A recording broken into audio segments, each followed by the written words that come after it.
You say in your video that all things around us have causes or parts. Is it possible to conceive something that has no parts, no causes? If we look into the history of thought, it would seem so.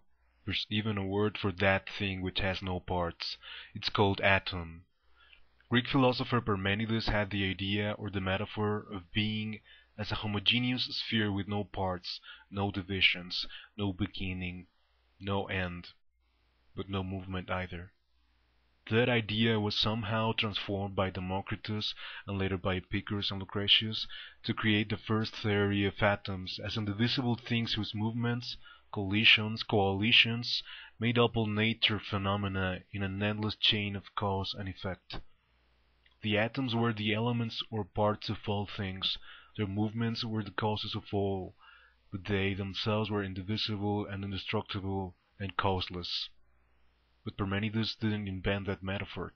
He took it from Xenophanes, and in Xenophanes' poems we can find that indivisible sphere as a metaphor for the god among gods. An indivisible and one is the god of Plotinus. Plotinus's god is not a thing, nor the sum of all things, but a transcending absolute. It has no attributes, no desires, no beginning, no end. It's even beyond existence or non-existence. And yet, Plotinus affirms it's the source and the beginning of all things. All that exists is a consequence of the One. And how does the One causes all things?